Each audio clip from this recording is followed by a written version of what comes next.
আমি 2টা খতম দিছি তার জন্য। হ্যাঁ খতম দিছি, পরে না সারা বছর কোরআন শরীফ খতম দিছি তার সপরিবারের জন্য। কার সপরিবার? বঙ্গবন্ধু এবং তার পরিবার, শেখ পরিবার যারা এই 5-15 আগস্ট যারা নিহত হয়েছে তাদের জন্য। আপনারা এগুলো সরাবেন নাকি আপনারাও তার সাথে পাগল হয়েছেন?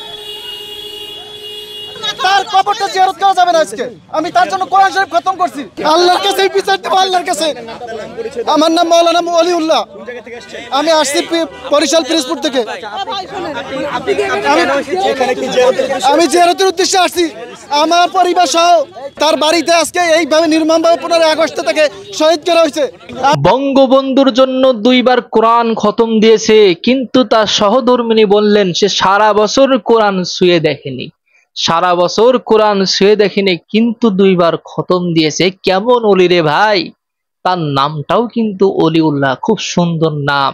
তার সহপরিবার নিয়ে বঙ্গবন্ধুর জন্য জিয়ারত করতে এসেছে। সে আরো কিছু বললেন, তার বক্তব্যগুলো বর্তমান সোশ্যাল মিডিয়াতে তোলপাড়।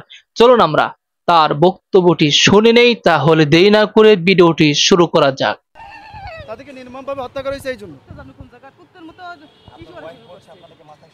আরে সমস্যা না থাকে, সমস্যা না থাকলে এগুলো বলে আজকাল জামানায়। আমি যদি করিও তাও তো আমি অত ই করি নাই। আমি প্রকাশ্যে জি আমি 2টা খতম দিছি তার জন্য। হ্যাঁ খতম দিছি, পরে না সারা বছর কোরআন শরীফ খতম দিছি তার সপরিবারের জন্য। কার সপরিবার? বঙ্গবন্ধু এবং তার পরিবার, শেখ পরিবার যারা এই 5-15 আগস্ট যারা নিহত হয়েছে তাদের জন্য। আপনারা এগুলো সরাবেন নাকি আপনারাও তার সাথে পাগল হয়েছেন? আমাকে ঢুকতে দিল না, ঢুকতে দেয় না। আমি তো গেছি, পুলিশে বাধা দিয়েছে। আমার নাম মাওলানা ওলিউল্লাহ। পিরোজপুর থেকে আসছি। পিরোজপুর থেকে আসছি। আমি থাকি ঢাকা আসছি কিছুদিন আগে। ঢাকা এক জায়গায় থাকি। তো আমি তাকে খুব ভালোবাসি, বঙ্গবন্ধুকে খুব ভালোবাসি। আমার তো নাইমে যেতে ইচ্ছে করতেছে। আপনি নাকি গাড়ি নেবেন নাকি নাইমে যাবেন? আসছি এখানে তার বাড়িটা জিয়ারত করার জন্য আসছি। এটারও মাথায় সমস্যা, এটারও যদি মাথায় সমস্যা নাই তাহলে আমাদের তো সমস্যা। সেটা আসছি জিয়ারত করার জন্য আসছি এবং তার জন্য খতম করে দোয়া, এখানে দোয়া করার জন্য আপনাদের তো আসছি। সমস্যা, আমি তো দেখছি আপনাদেরও সমস্যা। আপনাদের সমস্যা না তো তার সাথে এরকম কোন করেন?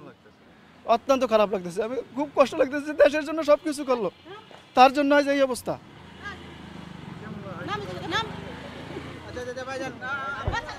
তার কবরটা জিয়ারত করা যাবে না আজকে। আমি তার জন্য কোরআন শরীফ খতম করছি। আল্লাহর কাছে বিচার দেব, আল্লাহর কাছে। আমার নাম মাওলানা ওলিউল্লাহ। আমি আসছি বরিশাল পিরোজপুর থেকে। আমি জিয়ারতের উদ্দেশ্যে আসছি। আমার পরিবার সহ তার বাড়িতে আজকে এইভাবে নির্মমভাবে 15 আগস্ট তাকে শহীদ করা হয়েছে। আমি আসছি তার জন্য কোরআন শরীফ খতম করছি। 2টা খতম দিছি। আমি 2টা খতম দিছি তার জন্য জিয়ারত করবো তার বাড়িতে। আমি তার নির্মমভাবে যারা 15 আগস্ট তার সব পরিবারকে শহীদ করছে এই দেশের জন্য। ব্রিটিশরা তারা এই ব্রিটিশদের বিরুদ্ধে আন্দোলন করছে। এই ব্রিটিশরা আবার এই দেশটা দখল করছে। এই ব্রিটিশ বিনিয়োগ শক্তি দোয়া করবো। আমি এই জন্য আসছি তার পরিবারের জন্য। হ্যাঁ, আমি আর স্ত্রী, আমার 3 সন্তান সহ আসছি। কেন বাধা হবে এটা আমরা জানি নাকি? সারা বছর তো এখানে সবসময় ঢুকে একজন মানুষ মারা গেছে, তার কবর জিয়ারত করলে এখন কি ক্ষতি হবে? তার পরিবারের সবাই তো এখানে নির্মমভাবে শহীদ হয়েছে এই 15 আগস্টে। এই দেশকে ভালোবাসি আমি। এই দেশ আবার ব্রিটিশ এবং পশ্চিমা শক্তি দখল করছে। এই দেশ আবার ঠিক মীর জাফর যেভাবে এই দেশকে করছে। আমার ছোট ছোট আমরা পরিবার সাধারণ আমার গরিব মানুষের থাকি আসছি। আমি বঙ্গবন্ধুকে ভালোবাসি, বেশি অতিরিক্ত ভালোবাসি। এবং সে দেশের জন্য আমি তার ওই জীবনী পড়েছি। পড়ার পরে আমি দেখছি সে দেশের জন্য এরকম করছে।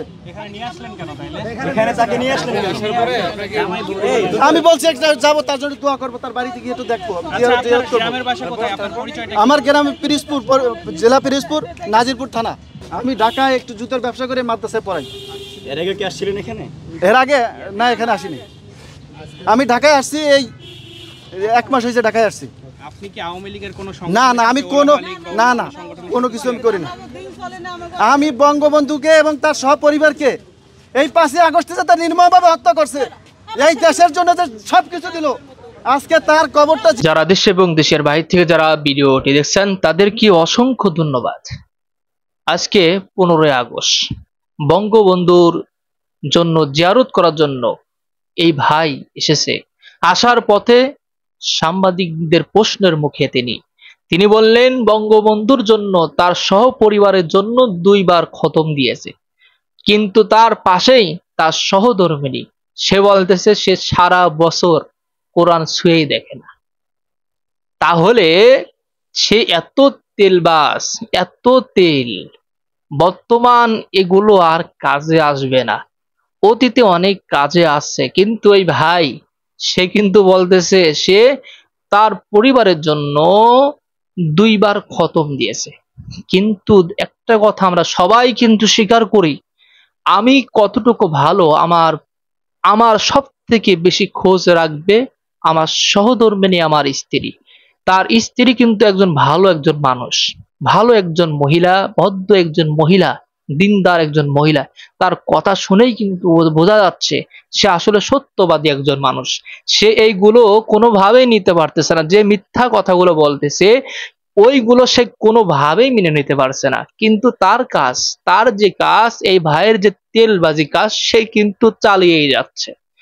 এর পিছনে কিছু রহস্য থাকতে পারে।